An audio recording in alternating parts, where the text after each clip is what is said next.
Aujourd'hui, je parlerai d'un domaine très important pour le corps de Christ, pour l'Église, qui nous permettra à ce que nous puissions comprendre la vraie pensée de Dieu par rapport aux Écritures. Et je vais m'y atteler par la grâce de Dieu de ne pas être rapide, parce qu'il y a beaucoup de personnes qui nous entendent aussi dans d'autres pays qui à peine comprennent le français. Et elles aimeraient ces personnes recevoir la part de l'évangile. Alors, je serai un peu, pas explosif, un peu lent, explicite. Et j'aimerais vous demander à ce que vous écrivez des points qui vous sembleraient obscurs ou incompris. Envoyez-les-moi le jeudi. Le vendredi, je répondrai à vos questions par rapport au sujet. Si la question est hors sujet, je ne réponds pas. C'est par rapport au sujet que nous allons commencer à aborder. Je veux parler de la dîme. C'est un sujet qui est très important pour l'Église.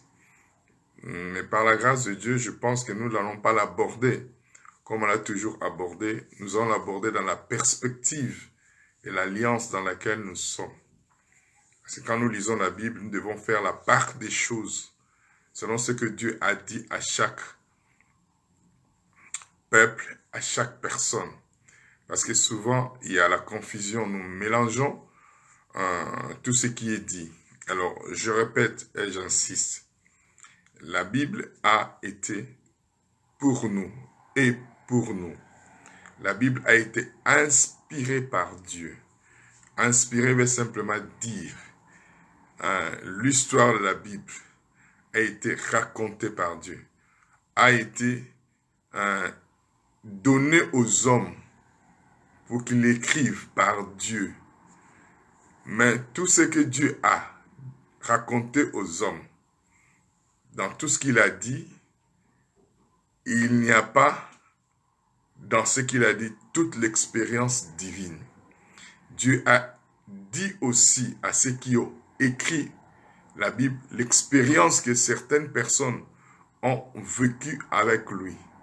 Et dans cette histoire que Dieu a racontée aux hommes, il y a des faits qui n'incluent pas la volonté, le dessein, l'intention de Dieu. Nous avons vu un des livres que nous apprécions, que nous aimons, le livre de Job.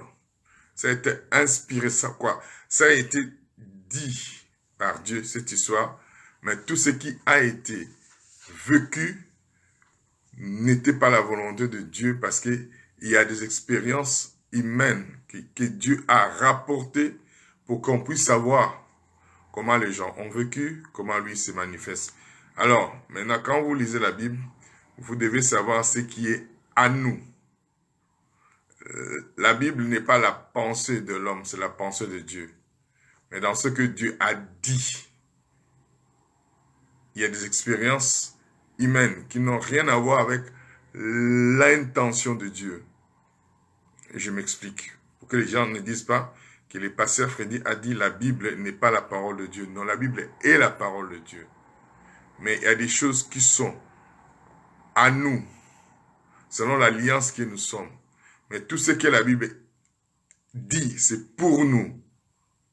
Mais tout ce qui est dans la Bible n'est pas à nous. Ok, j'aimerais bien expliquer bibliquement ou donner une preuve biblique par rapport à ce que je dis pour qu'il n'y ait pas une interprétation erronée ou une incompréhension. 1 Corinthiens, chapitre 10. Si vous comprenez ces fondements, cette base, vous comprendrez après ma pensée par rapport à ce que je communique.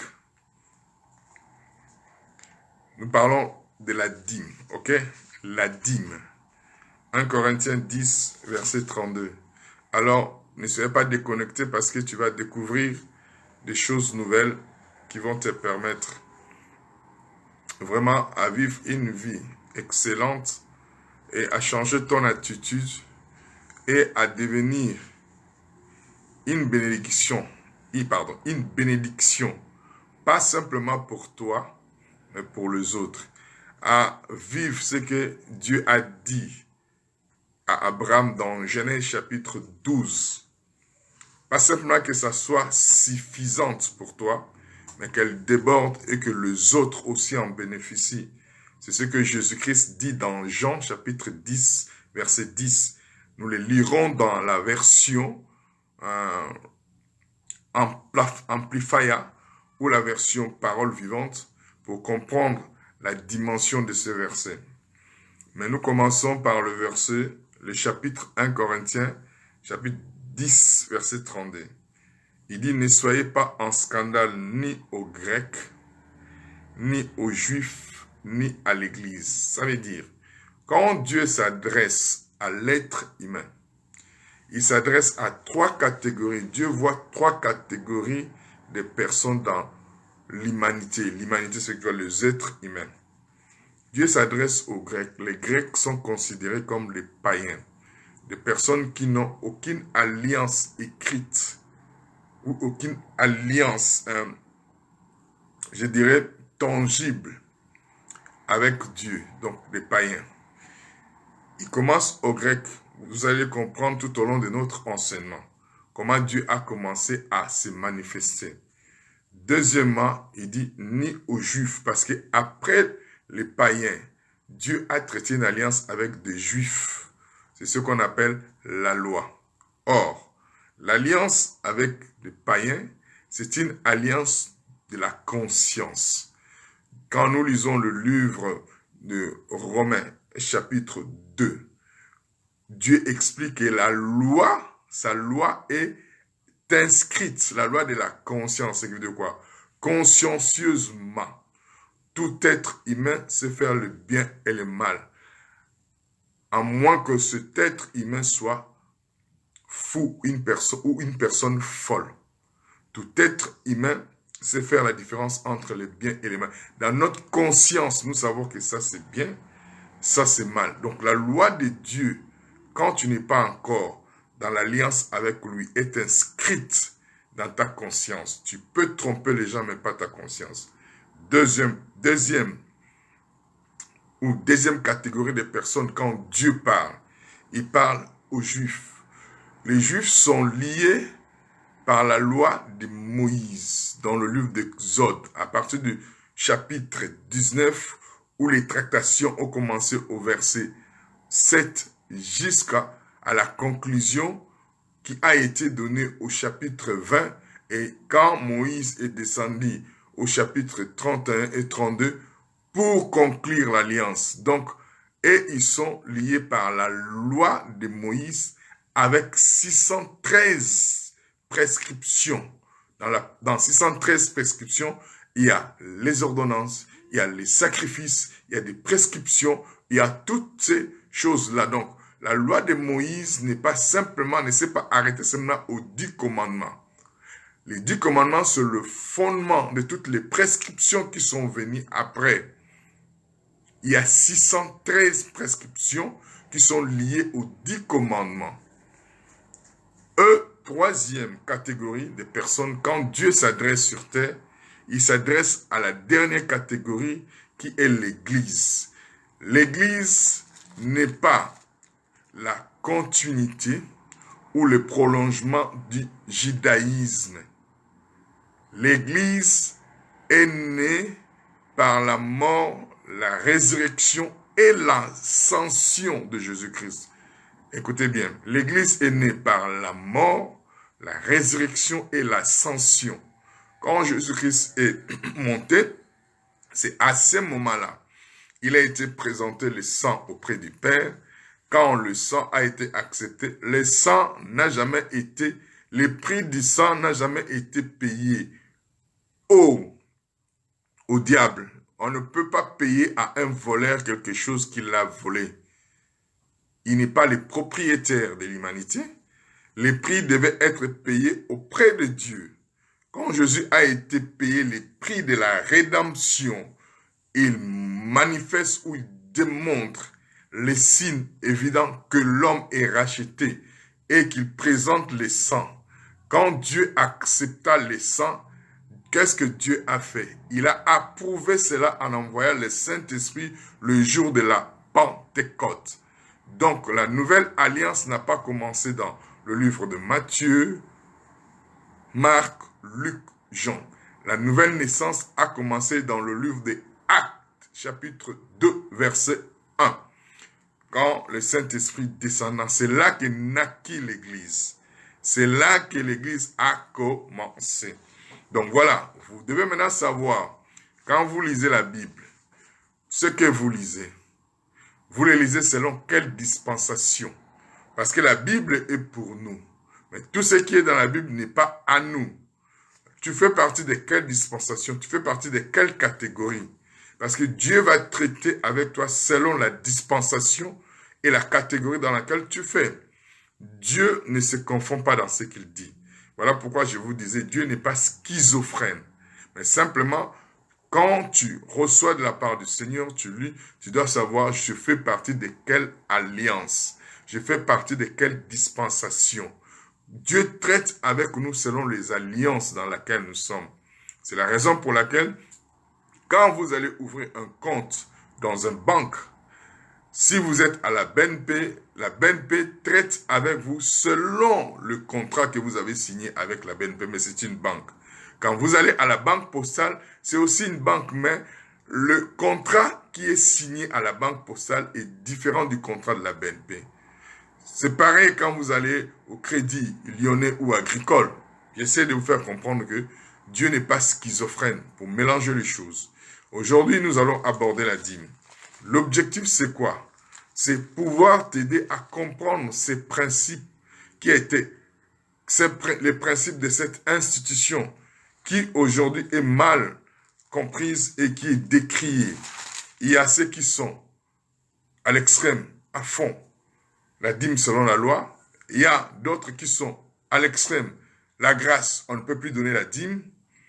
Il y a ceux qui sont au milieu, qui ne savent pas, qui mélangent entre l'ancienne et la nouvelle alliance. Bon, nous allons voir. Je vous commanderai, ne prenez pas argent comptant ce que je vous dis. Vous-même travaillez à la maison. Si un homme de Dieu, un pasteur dit que ce que je vous dis, si vous ne l'acceptez pas, vous êtes incrédule ou rebelle. Ça, c'est de la manipulation. Parce que la Bible nous démontre de A à Z que quand on vous enseigne, vous avez le droit vous-même de vous instruire, d'aller à la maison selon Actes 17, verset 10, plus précisément au verset 11. Il dit, c'est des Thessaloniques avaient des pensées nobles, donc des pensées qui soient accessibles, des pensées qui soient disponibles pour écouter et recevoir la parole. Mais à part le fait d'avoir ces pensées-là, eux-mêmes, ils se disposaient. La Bible dit, quand ils retournaient à la maison, ils examinaient les Écritures pour voir si ce qu'on leur disait était exactement vrai. Le vrai problème, c'est que vous qui venez à l'église, vous qui nous écoutez, vous ne vous donnez pas un challenge, un défi d'aller scruter les évangiles, les Écritures vous-même pour voir si ce qu'on vous dit est exact selon la dispensation dans laquelle vous êtes. Et la Bible dit, quand Luc a écrit ses livres, dans Luc chapitre 1, il dit, excellent Théophile, je t'ai écrit ces choses, afin que tu puisses connaître l'exactitude des choses. Il est très important pour vous et moi de prendre le temps de scruter les Écritures pour connaître l'exactitude. Ne prenez pas comptant par rapport à ce qu'on vous dit. Je répète, si un homme de Dieu vous dit que si vous n'acceptez pas ce que je vous dis, vous êtes dans l'incrédulité, c'est l'esprit de la manipulation. Parce que Jésus-Christ lui-même, quand il a enseigné dans le livre de Jean chapitre 6, il a dit quelque chose qui était plus élevé selon la compréhension des disciples. 58, 52, celui 58 de ses disciples sont partis. Il a défié le 12 en leur disant, et vous ne voulez pas non plus partir. Il dit non, nous ne partirons pas parce que tu as la parole qu'il nous faut. Donc c'est à vous de décider de recevoir la parole qu'il vous faut. Ce n'est pas à nous de vous forcer à croire à ce que nous vous disons.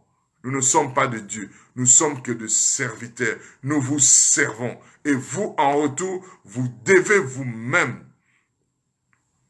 vous organiser à savoir si ce que vous est enseigné est vraiment exact selon les Écritures. Donc, on parle de la dîme. Alors, je commencerai par le chapitre et les versets qui sont beaucoup plus utilisés et qui sont souvent utilisés, mais qui malheureusement n'ont pas été bien expliqués d'une manière explicite, d'une manière claire, d'une manière précise ces Écritures. Nous allons prendre tous Malachie chapitre 3. Suivez-moi bien, je commence aujourd'hui. Je pose les fondements sur la dîme. Demain, nous continuons. Jeudi, envoyez-moi vos questions. Vendredi, j'essaierai selon ce que j'ai enseigné. Donc, envoyez-moi les questions selon ce que je suis en train d'enseigner. Je vous répondrai, je continuerai, y compris les samedis et les dimanches. Vous devez comprendre qu'est-ce qu'est la dîme, ce que Dieu dit. Donc, nous sommes de la troisième catégorie. Nous faisons partie de la troisième catégorie. La catégorie de l'Église, la nouvelle alliance. Nous ne sommes plus de l'ancienne alliance. Donc, on ne peut pas traiter avec Dieu selon l'ancienne alliance. Si vous voulez traiter avec Dieu selon l'ancienne alliance, vous devez accepter ce qui est écrit dans l'ancienne alliance sans omettre aucune loi, aucun commandement, aucun principe. C'est ce que nous allons essayer de voir aujourd'hui. Malachie chapitre 3, à partir du verset 6. Il dit, car je suis l'Éternel, je ne change pas. Voilà, il commence par dire qu'il ne change pas. Il y a des principes de Dieu qui ne changent pas et qui ne changeront jamais. Il dit, car je suis l'Éternel qui ne change pas. Et vous, enfants de Jacob, vous n'avez pas été consommés. C'est clair. Ici, il ne parle pas de l'église enfant de Jacob. Jacob avait combien d'enfants? 12. Et c'est eux qui ont eu ce qu'on appelle les 12 tribus d'Israël. C'est eux qui ont eu la loi. Il ne parle pas aux païens. Il ne parle pas à l'église. Il parle ici aux 12 tribus d'Israël qui ont reçu la loi. La catégorie est spécifique et claire. Il n'y a pas de mélange ici. Depuis le temps de vos pères, il n'a pas dit depuis le temps d'Abraham, ni depuis le temps d'Adam. Vos pères, les 12 tribus. Vous êtes écartés de mes ordonnances. Vous ne les avez point observées. Revenez à moi et je reviendrai à vous, dit l'Éternel des armées. Et vous dites, en quoi devons-nous revenir? Un homme trompe-t-il Dieu, car vous me trompez? Et vous dites, en quoi t'avons-nous trompé? Dans les dîmes et les offrandes. Il dit, vous êtes frappés par la malédiction et vous me trompez, la nation toute entière. Ok? Apportez à la maison du trésor les dîmes, afin qu'il y ait de la nourriture dans ma maison. Mettez-moi de la sorte à l'épreuve, dit l'Éternel des armées, et vous verrez si je n'ouvre pas pour vous les écluses des cieux, si je ne répands pas sur vous la bénédiction en abondance. Pour vous, je menacerai celui qui dévore, et il ne vous détruira pas le fruit de la terre, et la vie ne sera pas stérile dans vos campagnes, dit l'Éternel des armées.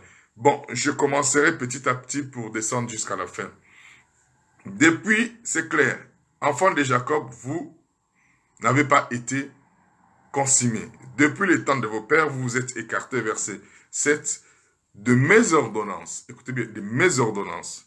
Vous ne les avez point observées. Revenez à moi et je reviendrai à vous. Rappelez-vous, les 10 commandements, c'est le fondement des 613 ordonnances et prescriptions. Sur les 10, il n'y a pas que les 10 commandements. Il y a prescription 613. Donc il faut le connaître. Ok? Revenez à moi, je reviendrai à vous, dit l'Éternel des armées, et vous dites à quoi devons-nous revenir? Un homme trompe-t-il Dieu? Car vous me trompez. Voilà ce que nous avons utilisé pendant des années. Mais ici, je veux que vous puissiez comprendre. Dieu ne s'adresse pas à l'Église. Dieu s'adresse aux Juifs, avec qui il avait une loi, une ordonnance, un traité, une alliance. On dit l'alliance de la loi. Ok? Car vous me trompez et vous dites en quoi t'avons-nous trompé? Dans les dîmes et les offrandes. Alors, je vais commencer par ici. Alors, quand Dieu parle, c'est tout à fait normal. Dieu ne parle pas à l'Église ni aux païens. Dieu parle à un peuple qui a reçu la loi. Mais, j'ouvre une parenthèse. Sachez que la dîme et les offrandes n'ont pas commencé dans la loi. La dîme et les offrandes ont commencé avant la loi. Dans le livre de Genèse, chapitre.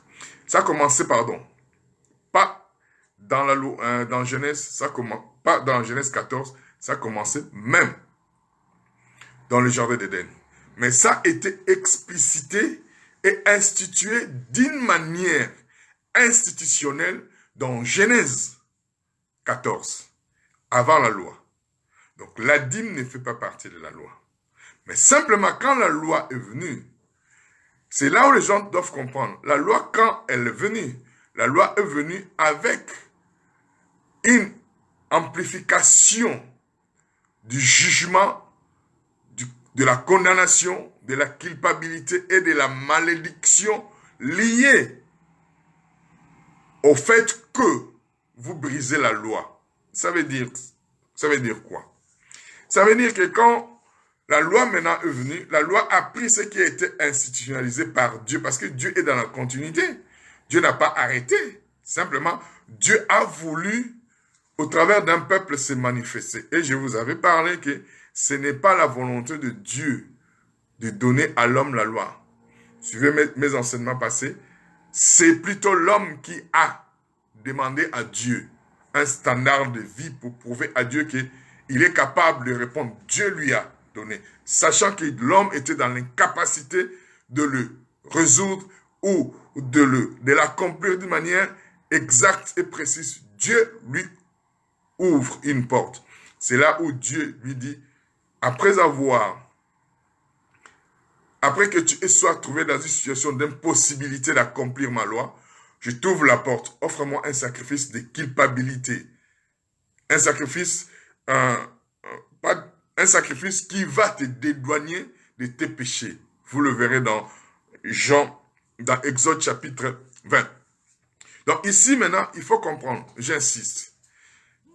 Selon ce que la loi, selon Malachie, il parle à ceux qui sont sous la loi. Il ne parle pas à tout le monde. Il a précisé au verset 6.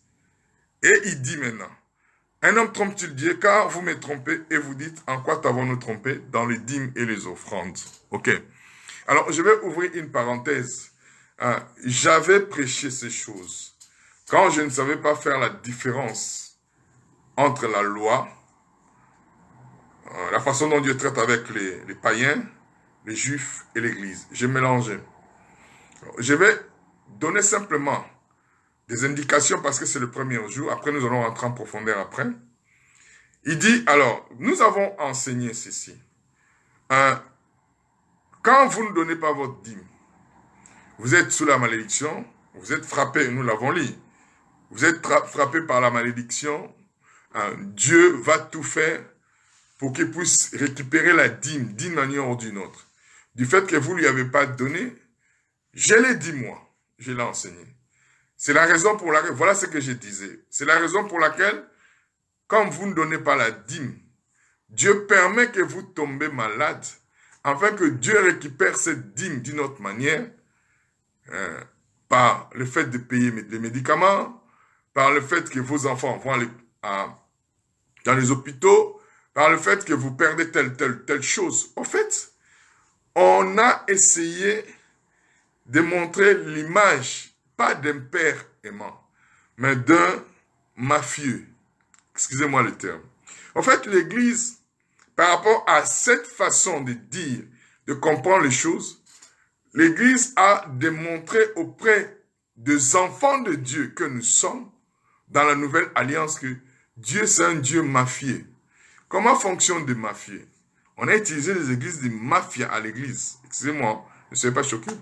Vous savez comment les mafieux ou des vendeurs de drogue fonctionnent? Ils fonctionnent selon des territoires et selon la force et l'influence qu'ils ont. Alors, quand vous entrez dans une ville, où vous allez vous acheter un magasin ou quelque part, vous avez une entreprise, dans une ville ou dans une cité ou dans un endroit qui est équipé par des mafieux ou qui est localisé ou qui est sponsorisé par des mafieux, qu'est-ce que les mafieux font? Ils viennent vous voir et ils vous disent, ok, vous savez ici, quand vous venez pour la première fois, vous devez chercher la protection. Ça veut dire quoi? Il faut donner un peu d'argent pour qu'on puisse vous protéger, parce que si vous ne donnez pas l'argent, sachez que la nuit, on va venir vous voler, on va venir vous tuer, tout cela. C'est comme ça que les mafieux fonctionnent quand ils contrôlent un endroit. Donc, ils vous disent quoi? Votre sécurité, votre tranquillité, votre quiétude dépend de nous. Comme ça dépend de nous, vous devez nous sponsoriser pour que nous ne venons pas vous troubler. Donc, on a utilisé cette façon en disant, si vous ne donnez pas la dîme, Dieu va amener la malédiction sur vous. Donc, au fait, on a pensé que cette institution est établie dans l'objectif que Dieu nous fasse du mal. Non, Saint-Père, Dieu ne nous fait pas du mal. Vous allez me dire, mais pasteur, pourquoi ce verset est dans la Bible? Ce verset est dans la Bible parce que exactement à cette époque-là, quand la loi est venue, vous devez vous rappeler, quand la loi est venue, la loi n'est pas venue parce que Dieu le voulait, parce que l'homme lui-même l'a dit. Maintenant, Dieu dit, voilà les conséquences qui vont s'en suivre ou qui vont en découler par rapport au fait que vous n'obéissez pas assez. C'est pas Dieu qui a voulu qu'il y ait la malédiction. C'est eux-mêmes qui ont accepté ces standards de vie. Mais les standards de vie amènent telle circonstance ou telle conséquence. Les standards de vie que vous m'avez présentés, que je vous ai donné par rapport à votre demande, a ça comme conséquence. Alors, quand l'Église utilise cette façon de faire pour que les gens donnent la dîme, vous savez ce que nous faisons? C'est un esprit de manipulation. C'est un esprit où nous amenons la conscience des gens à se sentir condamnés et culpabilisés.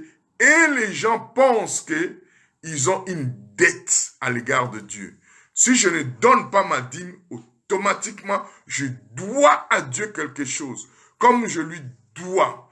La personne ne donne pas la dîme par amour, mais la personne donne la dîme par peur, par contrainte, par esprit de condamnation et de culpabilité. Et la personne se dit, le fait de ne pas le faire, automatiquement je serai maudit. Ah, ça c'est l'erreur qui a été commise. Les gens maintenant ne sont pas motivés par l'amour qu'ils ont reçu de Dieu et cette reconnaissance. Les gens sont motivés par la peur, la contrainte et ils pensent que c'est une dette. Nous ne devons rien à Dieu. Nous ne sommes pas en dette à Dieu. Nous avons eu une dette à son égard. Et la Bible dit, Jésus-Christ a payé notre dette. Je vais que vous puissiez comprendre ma perspective. Si vous voulez accomplir ou donner votre dîme selon la perspective de ce chapitre, de ces versets, vous êtes censé obéir à ce qui est écrit. Qu'est-ce qui est écrit? Parce qu'on a dit, quand tu ne donnes pas ta dîme, tu dois à Dieu. Tu as une dette à l'égard de Dieu. Mais je vais simplement attirer votre attention sur une lecture précise, exacte des Écritures. Pas quelque chose que j'invente, mais comprenez bien ma logique, comprenez bien ma façon de vous expliciter et de vous expliquer les Écritures. Le même chapitre, verset 8. Suivez-moi bien. La dernière phrase va vous permettre de comprendre. Ok, tu peux donner la dîme selon cette perspective de Malachie, chapitre 3, mais tu dois te soumettre à toute la loi. Tu comprendras. La dernière phrase du verset 8 dit, on commence au verset 8, on recommence. Un homme trompe-t-il Dieu, car vous me trompez? Et vous dites, en quoi t'avons-nous trompé? Dans les dîmes, suivez-moi bien, dans les dîmes et les offrandes. Ok. Dieu dit, vous me trompez dans les dîmes et les offrandes. Ok, bien aimé. Dieu n'a pas dit, vous me trompez que dans les dîmes. Pas dans la dîme, les dîmes et les offrandes. Pas la dîme, les dîmes. Vous savez qu'il y avait plusieurs sortes de dîmes qu'il fallait donner dans la loi. Pas une dîme. Plusieurs sortes de dîmes. Ok. Ça, c'est déjà un. Est-ce que, quand nous, dans nos églises, nous enseignons nous toutes sortes de dîmes ou enseignons-nous la dîme? C'est la première question. Nous enseignons la dîme. Mais, personnellement, je vais être sincère, quand je faisais ces enseignements, je n'enseignais pas sur les dîmes, sur la dîme. Une dîme. Or, il y en a plusieurs. Deuxièmement, et les offrandes. C'est pas que la dîme, les dîmes et les offrandes. Ça veut dire quoi? On ne peut pas les dissocier. Si c'est ce que nous voulons accomplir, il faut qu'on donne les dîmes. Et deuxièmement, on doit savoir quelles sont toutes les sortes de dîmes dont la loi a dit. Parce que je vous ai dit, la loi de Moïse n'a pas seulement amené 10 commandements. La loi de Moïse a amené, en plus de 10 commandements, 613 ordonnances et prescriptions. Il dit, vous vous êtes écartés de mes ordonnances, pas de la loi, seulement de mes ordonnances. Est-ce que nous avons enseigné dans nos églises les 613 ordonnances à part les 10 commandements? Je ne pense pas. Moi, je ne l'ai jamais fait. Les autres, si. En tout cas, chapeau. Et maintenant, il dit, et les offrandes. Pas la dîme, les dîmes et les offrandes. Écoutez bien. Ça veut dire quoi? Quand on parle des offrandes, on ne parle pas d'une offrande. Les offrandes, c'est au pluriel. Ça veut dire que j'en ai pris quelques-unes, pas tout. Ça veut dire quoi? Quand on dit les dîmes et les offrandes, ça veut dire, à chaque fois qu'il y a la pleine lune, tu dois apporter une offrande uniquement pour la pleine lune. À chaque fois qu'il y a la naissance de tes enfants, ça je vois souvent, les gens le font à l'église, gloire à Dieu.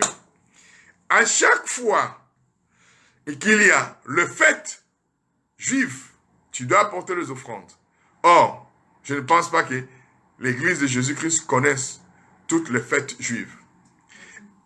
Et je ne pense pas, parce qu'on ne les a pas enseignées. Et il n'y a pas que ça, il y a d'autres choses. Vous savez que dans la loi, un exemple.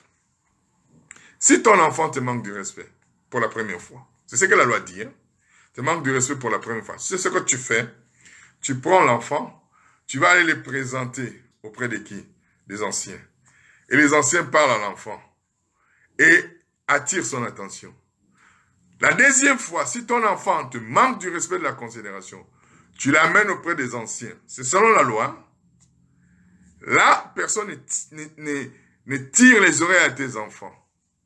Vous savez ce qui va se passer selon la loi? Vous devez lapider cet enfant, il faut qu'il meure. Voilà ce que la loi dit. Ok? Regardez bien, pourquoi je suis en train d'insister? Parce que cette façon de donner la dîme qui amène la condamnation, la culpabilité avec l'esprit du mafiosi, par lequel nous mettons la pression sur les gens en disant si vous ne donnez pas la dîme, Dieu va vous maudire. Ce n'est pas l'esprit par lequel nous sommes appelés à marcher avec Dieu. Notre alliance à nous, l'Église, c'est la loi de l'amour. On fait des choses à cause de l'amour qui a été manifesté, que nous avons reçu.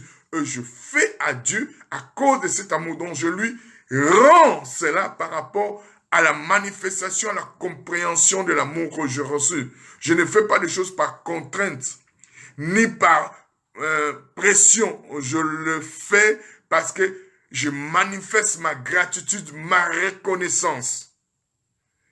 Vous n'êtes pas appelé à donner la dîme selon la pression. Vous êtes appelé à donner la dîme parce que vous répondez à l'amour de Dieu. Alors, je vais vraiment être explicite.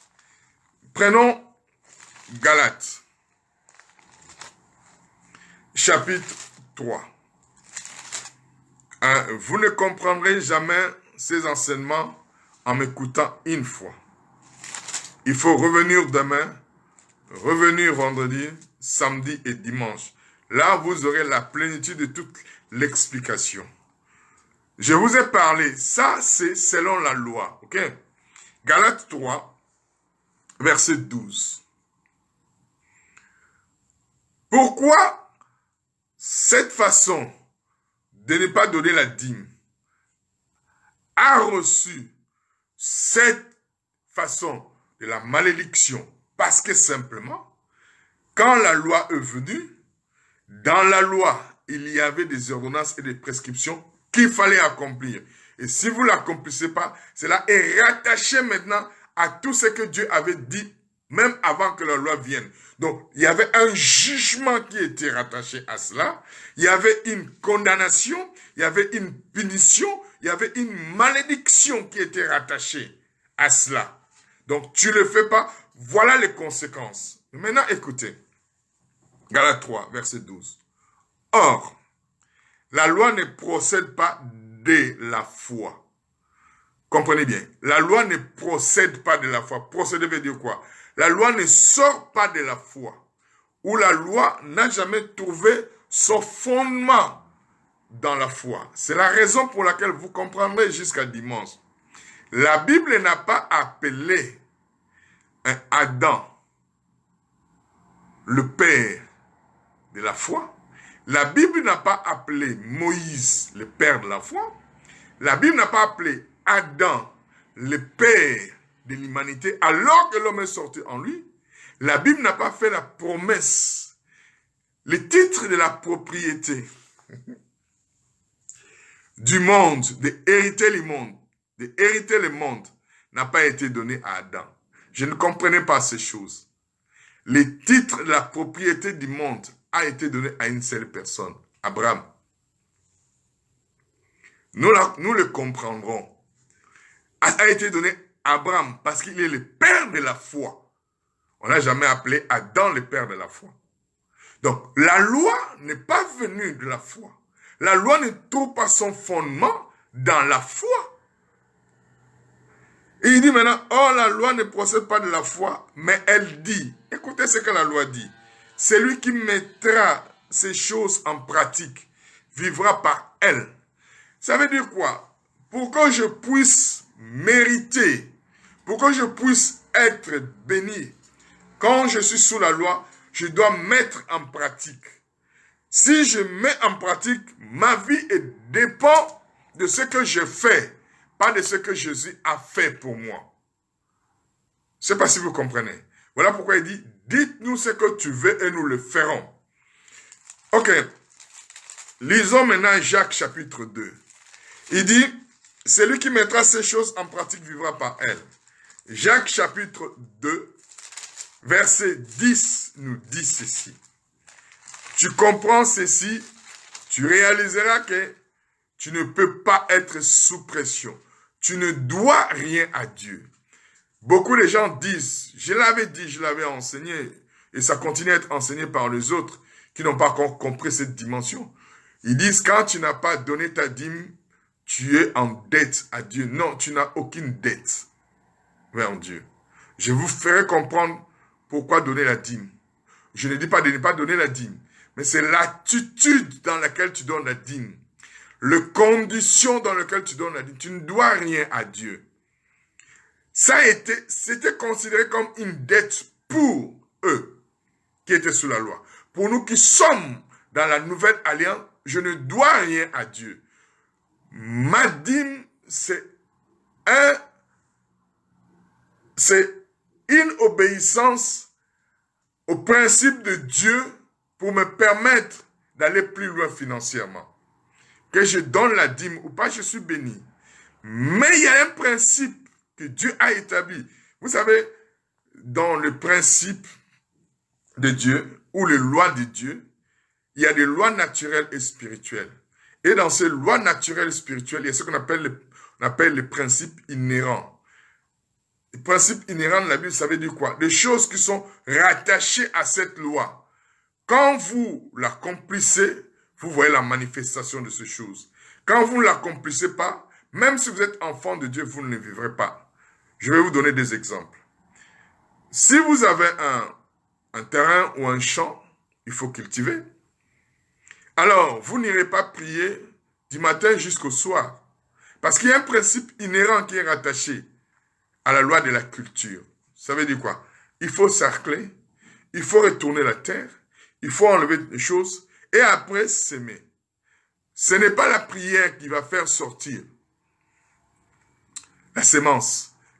La loi inhérente veut dire quoi? Le principe inhérent d'une loi veut dire quoi? Ces principes-là ont été établis, tout le monde doit les respecter pour qu'il y ait productivité. Si j'ai un champ, il faut que j'aille tourner la terre, s'aimer. La prière ne suffit pas. Parce que cette loi-là, la prière ne va pas déroger cette loi. C'est ce que je vais vous apprendre à comprendre. Jacques, chapitre 2. Il dit ceci. Car quiconque observe toute la loi, pas quiconque observe une partie de la loi, quiconque observe toute la loi, mais pêche contre un seul commandement. Voilà. Toute la loi et pêche contre un seul commandement devient coupable de quoi? De tous. Alors, si vous êtes sincère là où vous êtes sans regarder la Bible, sans vous précipiter dans 2 minutes, sans chercher dans la Bible, donnez-moi le 9e commandement de la loi de Moïse. Cherchez dans votre cœur. Vous verrez que personne, il peut y avoir 2 ou 3 personnes, mais pas plus de 5 personnes qui connaissent le 9e commandement de la loi. Vous qui êtes là, faites un exercice. Vous verrez que j'ai raison. Pourquoi on a du mal à garder la loi? Parce que ça ne nous a jamais été donné. Nous ne sommes pas un peuple juif. Mais posez la question à un juif, il va te le répéter texto. Parce que ça fait partie de leur alliance. Toi, enfant de Dieu qui est là, tu as du mal à me donner le 9e commandement de la loi. Donc, de Moïse, bien sûr. Il dit maintenant, il faut accomplir toute la loi. Si tu en brises un, tu es coupable de quoi? De toute la loi. Mais je vous ai dit, les 10 commandements, c'est le fondement de plus de 613 ordonnances et prescriptions. Est-ce que connais-tu les 613 ordonnances et prescriptions qui sont rattachées aux 10 commandements? C'est la question. Okay? Maintenant, nous revenons toujours dans Galates 3. Donc, il faut accomplir. Si tu veux donner la dîme en accord avec Malachie, il faut que tu connaisses toute la loi. Et les 613 prescriptions, pardon. Parce qu'il dit, vous me trompez depuis le temps de vos pères. Vous brisez mes ordonnances. Revenons maintenant à Galates chapitre 3. Je veux que vous puissiez comprendre, quand vous lisez la Bible, pour ne pas faire n'importe quoi, vous devez avoir une révélation claire, une explication claire et précise. On doit, nos églises, souvent certaines églises, doivent sortir du système mafieux. Mettre la pression sur les gens, amener l'esprit de condamnation. Les gens donnent par peur de ne pas être bénis. Si je ne donne pas ma dîme, je ne suis pas béni. Non. Ça, c'était dans l'ancienne alliance. Toi, tu ne fais pas partie de l'ancienne alliance.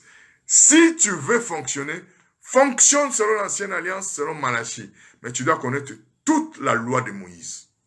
Parce que la Bible dit, si tu en as pris un seul commandement, tu deviens coupable de 10. Mais en plus de 10 commandements, il y a 613 prescriptions et ordonnances. Le connais-tu? C'est à toi de voir. Ok? Maintenant, il revient maintenant. Et c'est là que Dieu a commencé à m'aider à comprendre. Galates 3, verset 13. Ça, c'est profond. Ça, c'est glorieux. Il dit quoi? Christ nous a rachetés. Écoutez bien. Soyez attentifs. Beaucoup de gens disent, oui, Christ nous a rachetés de la malédiction. C'est faux. C'est faux. C'est faux. Écoutez ce que la Bible dit. Pas ce que le pasteur Freddy essaie de faire comprendre aux gens. Non, ce que la Bible dit. Écoutez. Christ nous a rachetés de la malédiction. C'est précis. De la loi.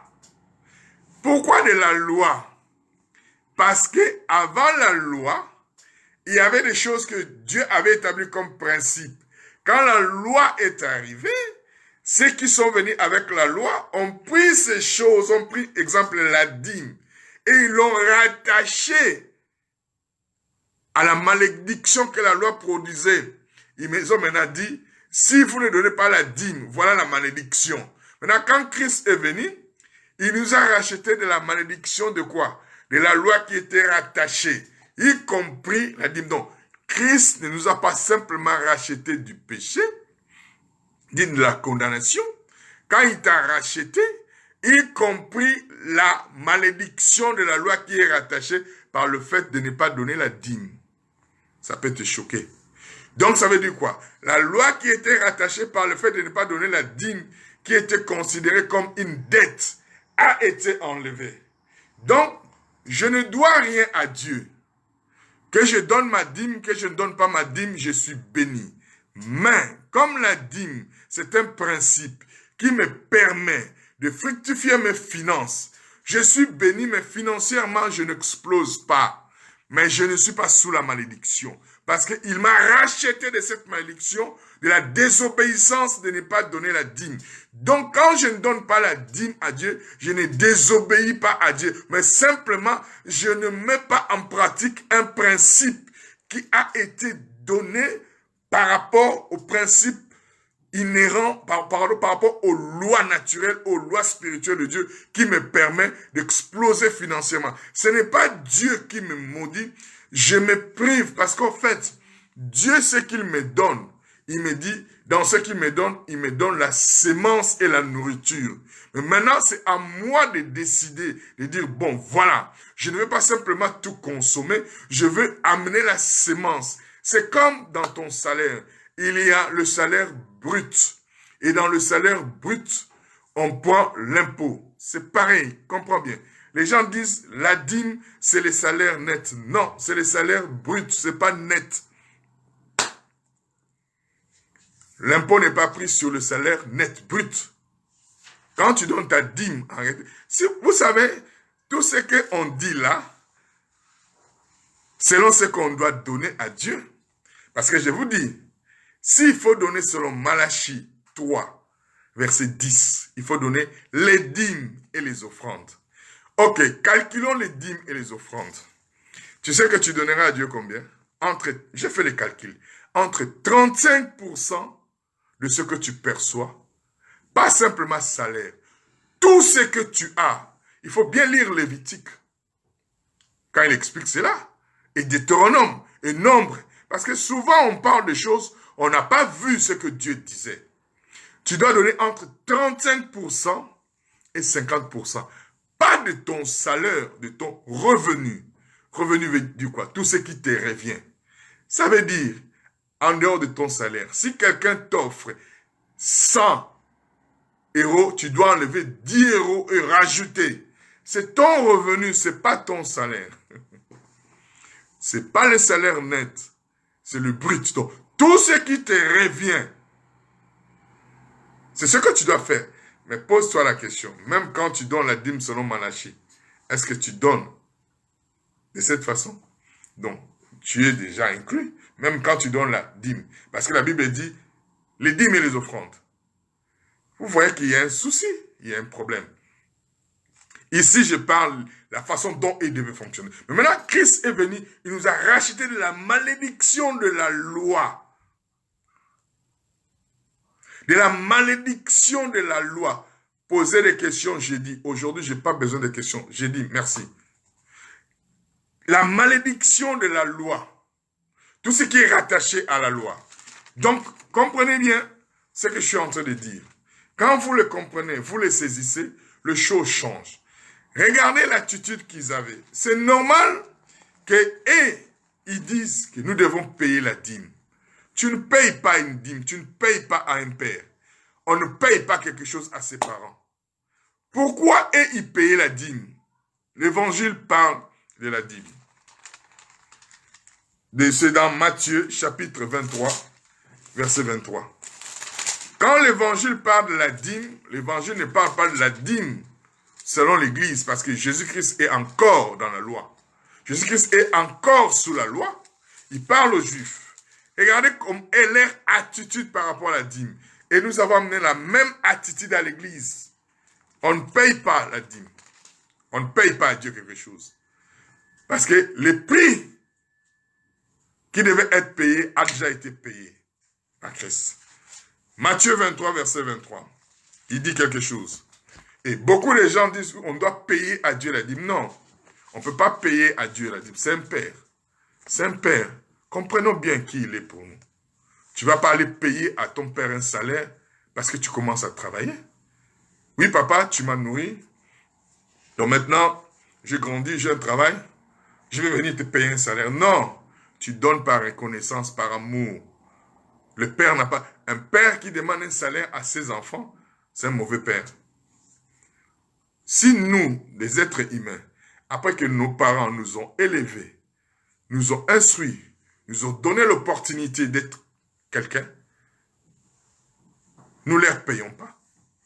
Nous donnons gratuitement à nos parents. Nous donnons avec amour. Et souvent, quand tu donnes aux parents, les parents pleurent, sont touchés. Pourquoi? Parce que ce n'est pas une obligation. Ça peut vous choquer. Dans l'ancienne alliance, ils en ont fait une obligation à cause de la loi. Pas dans la nouvelle alliance. Tu dois donner la dîme par amour, par principe et par reconnaissance pour ton bien, pas pour Dieu. Regardez, c'était normal qu'ils utilisent ces termes. Malheur à vous, scribes et pharisiens, hypocrites, parce que vous payez la dîme de la menthe. Et écoutez bien, vous payez la dîme de quoi? De la menthe. Je vous dis, il y avait plusieurs dîmes. Il n'y avait pas la dîme, les dîmes. Il dit, vous payez les dîmes de la menthe, de la nette et du camin. Vous voyez plusieurs dîmes. Il y en a encore d'autres.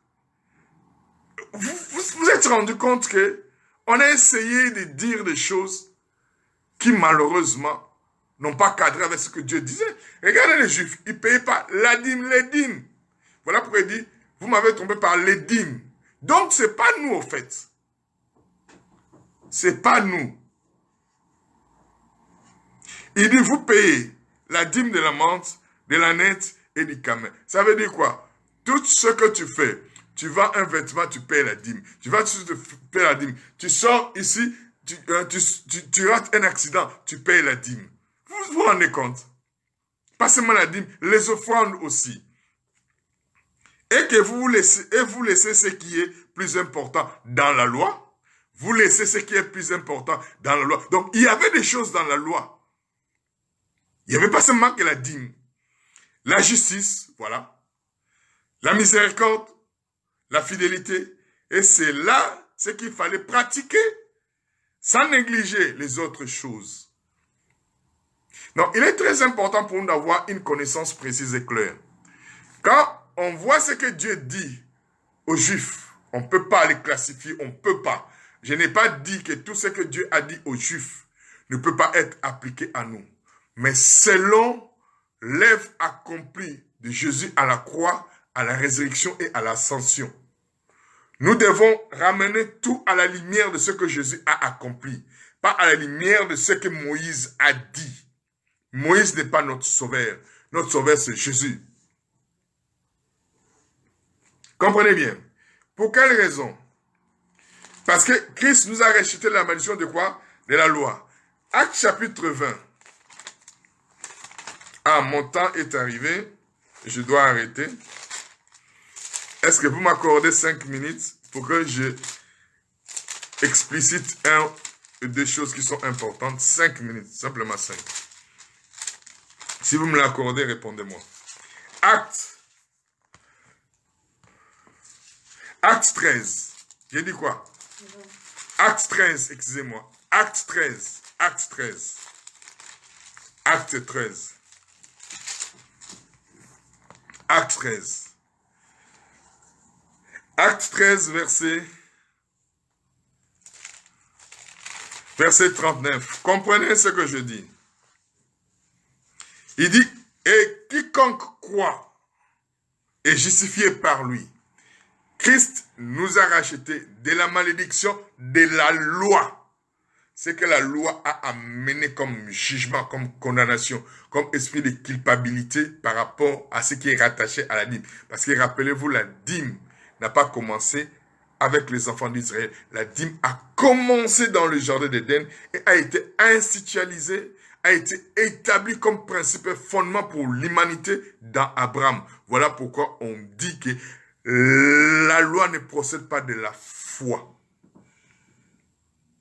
Il dit ici que quiconque croit est justifié par lui de toutes les choses dont vous ne pouvez pas être justifié par la loi de Moïse. Jésus nous a libérés, justifiés de toutes les choses qu'on ne pouvait pas. Ça veut dire quoi? Je suis justifié, je ne suis pas condamné parce que je ne donne pas la dîme. Ce n'est pas une obligation. Dieu n'en fait pas une dette. Dieu ne retient pas. Tu n'as pas donné la dîme, je retiens. Comme ça, tu ne donnes pas, je vais te frapper à la tête. Non, ce n'est pas une dette.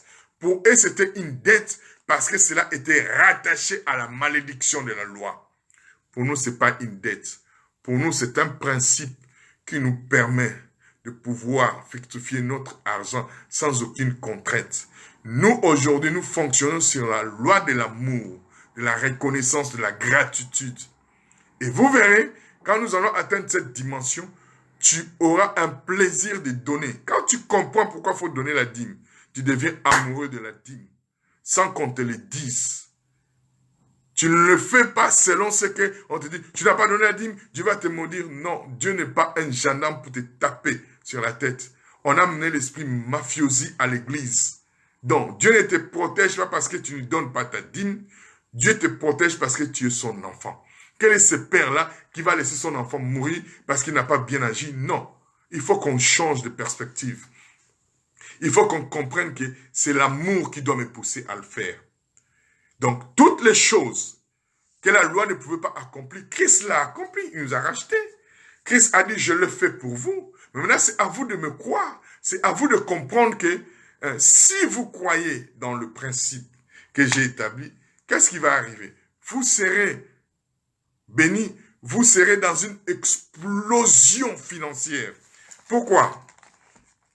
Je vais revenir dans Genèse.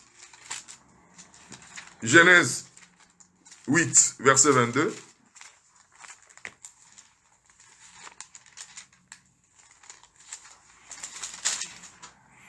Genèse 8, verset 22. La dîme, ce n'est pas une obligation.